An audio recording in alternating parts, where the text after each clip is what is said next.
श्री शिवाय नमस्तुभ्यम।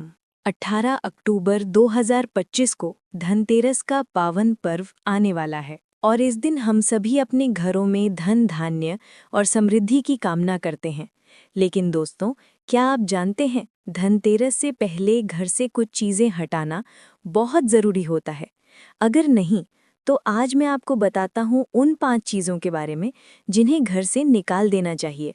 दोस्तों, धनतेरस पर क्या नहीं खरीदना चाहिए? धनतेरस पर ऐसी कौन सी चीज़ है जिसे कभी किसी को नहीं देना चाहिए? इससे घर की लक्ष्मी चली जाती है। साथ ही साथ जानिए, झाड़ू धनतेरस पर खरीदें या दीपावली पर। हिंदू धर्म में दीपावली पर्व का विशेष महत्व होता है। दीपावली से पहले धनतेरस का त्योहार मनाया जाता है।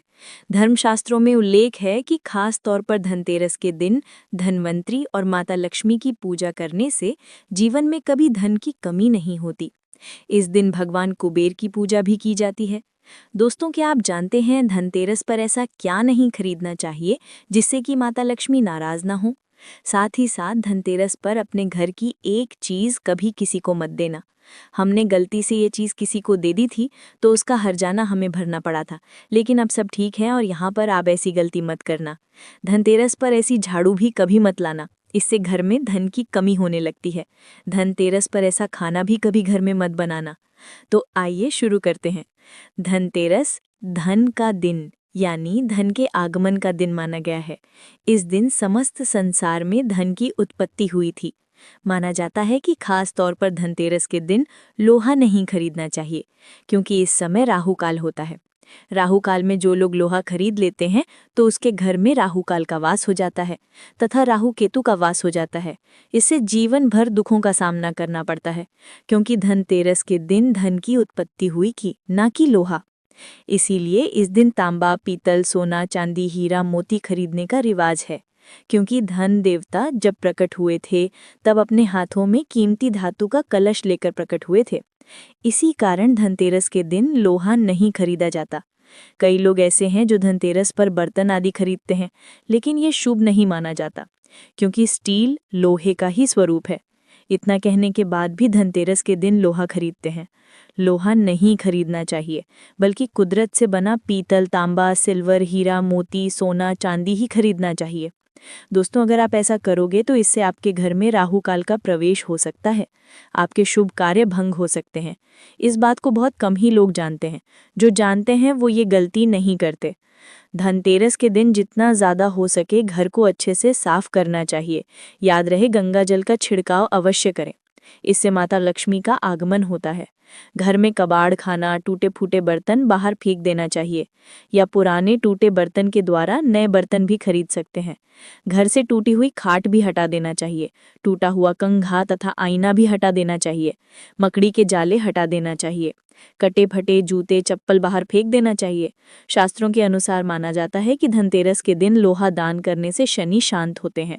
धनतेरस के पर्व पर काले कपड़े नहीं पहनना चाहिए। काले रंग के कपड़े नहीं खरीदना चाहिए, क्योंकि काला रंग शनि का प्रतीक है। इससे माता लक्ष्मी नाराज हो जाती हैं। खास तौर पर धनतेरस के दिन सरसों का तेल नहीं खरीदना चाहिए। तेल आप पहले से ही घर में लेकर रख लें। शास्त्रों के अनुसार माना जाता है कि धनतेरस के दिन ही झाड़ू खरीदना चाहिए। दीपावली के दिन कभी झाड़ू नहीं खरीदना चाहिए, क्योंकि धनतेरस के दिन माता लक्ष्मी प्रकट हुई थी। इसी कारण धनतेरस के दिन ही झाड़ू खरीदने का रिवाज है। लेकिन आप चाहें तो दीपावली पर झाड़ू खरीद सकते हैं। धनतेरस पर झाड़ू खरीदना बहुत ही शुभ और मंगलकारी माना गया है। इससे घर में साक्षात माता लक्ष्मी का आगमन हो जाता है। लेकिन याद रहे, झाड़ू की पूजा दीपावली पर ही करें, और ये भी ध्यान रखें कि झाड़ू प्लास्टिक का दीपावली पर या धनतेरस पर कभी न खरीदें।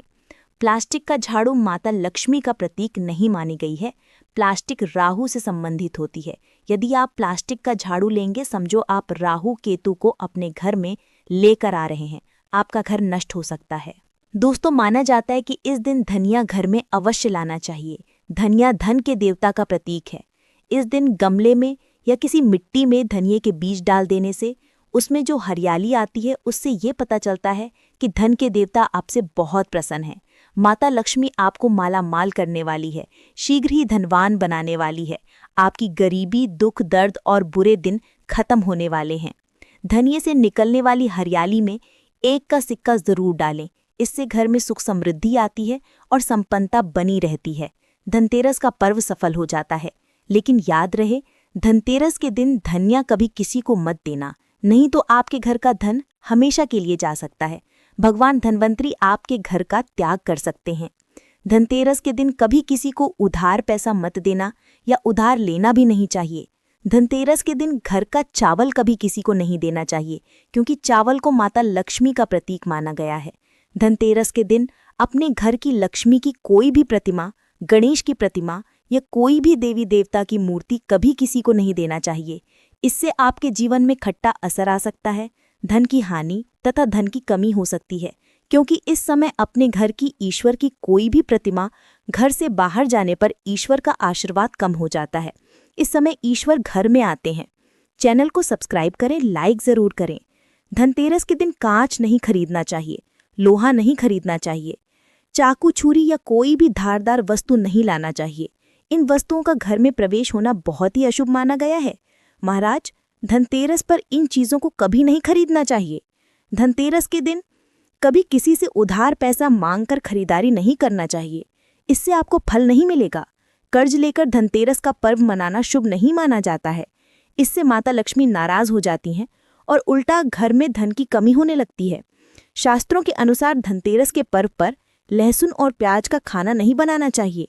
मांस और मदिरा नहीं लेना चाहिए, क्योंकि इस दिन ईश्वर को भोग लगता है। धनतेरस के पर्व पर गाली नहीं देना चाहिए। स्त्री का अपमान नहीं करना चाहिए।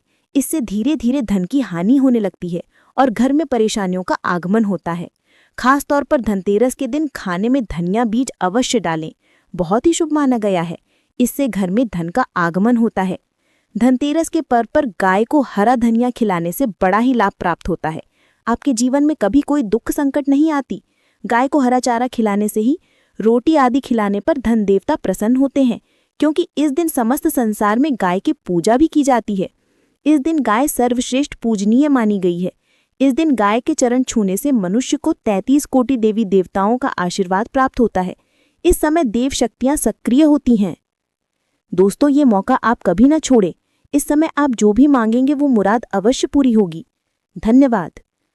अगर आपको ये जानकारी अच्छी लगी हो तो कृपया इसे शेयर करें और हमारे चैनल रीतू की कहानियां को सब्सक्राइब करना न भूलें। जय श्री